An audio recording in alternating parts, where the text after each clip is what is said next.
What is up, guys? Welcome back to the Omega Greed YouTube channel, where we do a whole bunch of fun things with cars and we learn about working on all the cars together. If you're new to my channel, my name is Jeffrey. We do videos on my Ford Focus RS alongside the Hyundai Veloster N, and yeah, those are the cars we have on the channel right now. But with all that out of the way, let's jump right into today's video.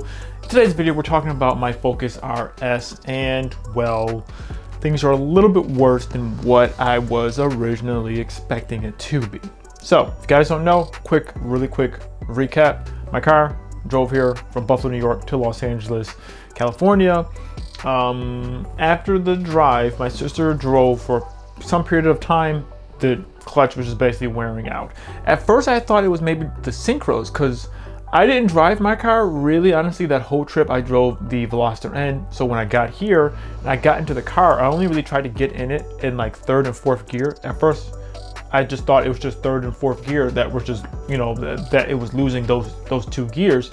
So at first I thought it was just the synchros. But then after I started realizing, no, it was just all of the gears. Same thing. It was just slipping basically after about 3,000 RPMs. It would just slip and it would lose power and then it would stutter basically. So with that in mind, I've been looking around trying to find a nice performance shop around here. Granted, I do know Mount Tune is here and there is some other shops, but I don't really know if Mount Tune actually works on people's cars. I know like they sell all the aftermarket parts. I don't know if they actually, I don't really know if they actually work on customers' cars. So with that in mind, I just chose to go to a Ford dealership just because honestly, I don't really know any other shop out here, and at least I know with the Ford dealership, if it's parts, they can get it, and you know, at least there's some like, you know, reputable, I guess, text there, you know what I mean? So I just elected to go to a Ford dealership. Yes, I do know it is more expensive, but that's what I chose to do, only because I don't know anyone in this city at all. I don't know any car you know, performance shop or anything like that, and I don't want to like bring my car somewhere and they're taking out the clutch and everything like that. So yeah, reason why I like to bring it to a Ford dealership. So with that in mind, the Ford dealership I brought it to, I think it was Sunride Ford of North Hollywood. Yeah, brought it there. The tech there, actually before I actually went there, I called another dealership, and I called this, and I called the Sunride Ford. Sunride Ford, at least the tech there that I spoke to, he said that he's done it before, like twice on two other Focus RSs, and he's done it before to Focus STs as well. So it made me a little bit more trustworthy towards them. The other one I called, literally I called them, they like never got back in contact with me. So yeah, obviously I'm gonna go with the place that at least sounded nice, sounded better on the phone. So I brought my car in about over a week, and like maybe like a week and a couple days ago. Today is Saturday. I brought my car in, not this past Tuesday, the Tuesday before that. So like I said, over a week and about a half. Brought my car in there. I told them, can they check out the transmission and also any other maintenance items that need to be done? Can you just take a look over and make sure everything's good? So with that in mind, this is what they did. They looked at the car, and it turns out it was my clutch. For the most part, the clutch, they said it wasn't engaging fully at this point in time. I figured honestly the clutch was getting like roasted literally on the trip here. It's really no one's fault. I mean, I do attribute a little bit of it being someone who drove for that long period of time without knowing how to drive stick. So obviously it's going to put more wear and tear on the stock clutch. I believe it was the clutch that was just in the car all this time. So yeah, it just got worn out. It was this time. So I said, all right, cool, let's get that replaced and get the fluids changed and everything like that. Now, this is the thing that was a little bit more what I wasn't expecting to happen as well. So it turns out actually that the PTU in the vehicle as well needed to be serviced. And you know, they called, they said, hey, look, listen, you can go without it, but now that it's here, we have the clutch out and everything like that. We can go ahead and replace the fluids and service that while it's here. If you don't, you know, you'll probably be fine. You know, you can go maybe 10,000, 20,000 more miles and probably be fine. But, you know, while it's in here, we can do it since it's here already. Because he did say it was leaking some fluids.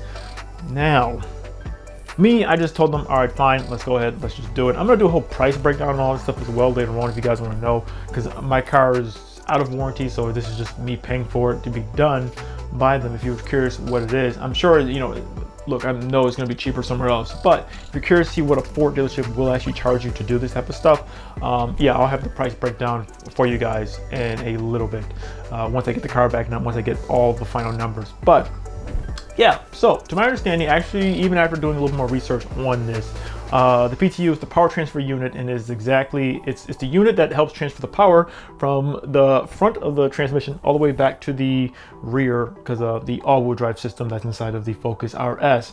I'm not an expert on this, but I've been doing more and more research on this, and trying to look up, is it a common issue? And in my finding, looking on like the Facebook, you know, the Facebook pages and inside on the Focus RS forums, looks like this is actually a pretty common problem that does happen. Even inside non-Focus RS applications, this does happen as well. I know inside some of the Edges, the like Explorers and stuff like that. I believe inside the older ones, they didn't have they weren't serviceable. Like there wasn't any way to drain the oil. And people were saying over time it eventually would just, or not oil, join the fluid that's inside of that unit.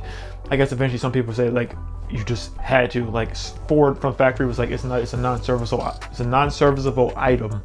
But it turns out a lot of people were realizing, no, you're gonna have to change this fluid at some point in time, otherwise it starts to burn out. So some people actually started like drilling holes in them and like putting an actual drill, putting a drain plug inside them themselves. So I don't know, but at least I know inside the Focus RS, they are serviceable. They do have a drain plug and they can change the fluids and stuff like that inside of them. Now, the other thing though I haven't seen is though the seals on them.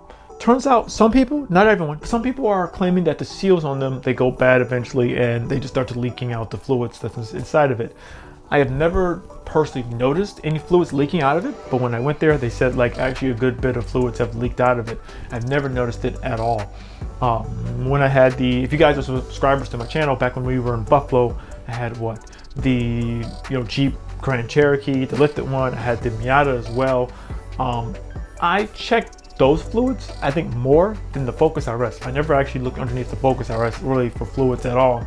I know inside the Jeep that was burning oil and it was leaking a little bit of oil, but not a ton. The Miata was leaking like rear diff fluid and stuff like that. But I never noticed anything coming out of the Focus RS. Only thing I did check for that, like mostly, was I checked the coolant to make sure I wasn't losing any coolant. I always a little paranoid to make sure my head gasket isn't gonna blow in that thing, just because, you know. But so I never actually checked any of the fluids inside of the Focus RS. And yeah, with that in mind, I thought everything was fine, never really realized it. But, you know, it could have been leaking once the car was on, once the car was moving, stuff like that. It could be a really small leak. Had the car for over 6 months and never noticed anything at all. So, yeah, I don't know. Look, could be leaking, could I be leaking? But this is what they said. They said, hey, it is leaking, and also the fluid in it is looking kind of rough. So we can go ahead and change it. And so I just elected to say, okay, cool, let's just go ahead and let's get that done as well. Now, with that in mind, it is a little bit more. It's only, I think it's going to add a couple $100 more to it. I'm curious to make sure that it's not going to leak again. Looking on some of the forums, some other people said that after they had the factory seal replaced, it was still leaking later on. Now, with that in mind, most of those posts I saw about that was when they first got the cars and they got them done under warranty. So I don't really know. We're just gonna see, you know, playing it by ear. We're just gonna see what's gonna happen. So I do know they're placing the fluids in that. I believe they're gonna redo the seal. Yeah, placing that, doing the seal. It's gonna still be the same unit. It's just redoing the seal and and giving it new fluids. They did the clutch, putting that back together, and I think that is it. I will know for sure everything about that, you know, when I get the car back. Hopefully, knock on wood, I get the car back Monday afternoon. Today is Saturday. I'm excited to get the car back because I haven't had it in a while. I mean, granted though, been driving the Velociren around LA. That's been a blast too, but I'm kind of excited to get my own car back. Now, the second thing is though, with my car, my wheels that I have ordered. I ordered them from Fitment Industries, and I told you guys I got new wheels and tires on the way. So the wheels that I did order, turns out now all of a sudden they're on back order, which is really annoying because if I ordered these literally December 28th, and when I ordered them, they definitely weren't on back order. Now it's saying that they're on back order because I was wondering, like, why is my order like never really proceeded any further. At first they said it take about 3 weeks and you have your wheels. I was like, cool, that makes sense. But it's going on like a full month and like it hasn't even like updated or anything like that. So I was getting a little bit worried. So contacted them via email, and like they're trying to work with me now to get a replacement set. So I think I'm gonna get something a little bit different, but it's fine because I think I want to get the more expensive wheels, the ones I looked at before but I didn't get them. I think I'm gonna swap to those. So that's kind of my plan and my goal, what I want to do. You know, I'm still a little bit disappointed because I ordered these such a long time ago, and now I don't know how long it's gonna take for me to get the wheels and tires I want to get now, but it is what it is. I'll just go ahead and get that done. So all in all though, the Focus, things are happening. Oh, one last little thing I'll tell you guys real quick. I did order another part for the Focus, which I talked about inside of the my other video, like some of the things I don't like about the Focus and I want to change it. It's just the wing raiser kit. This is a cheap one I got off of Amazon, really cheap. You can get them from literally, there's a plethora of different websites that sell them for like 150 bucks when it's literally just these little spacer things that you just put underneath your wing. It just raises it up a couple inches. Yeah, so I just bought it. I bought like a cheap kit off of Amazon, and I'll have that link down below if you want to check that out. I think it was like 60 bucks. It was literally like half the price of all these other ones. Hopefully, you know, that doesn't come and bite me in the butt later on when I'm trying to install it, but I don't think so. They're all pretty much the same. With that, guys, we're gonna end the video here. Thank you guys so much for watching this video. If you liked this video, give it a like. Follow me on Instagram, OmegaGreed, the same name as YouTube channel. Consider subscribing, and go to the website geekswithcars.com. And like that, guys, we're out of here, and we'll see you guys in the next video. See ya.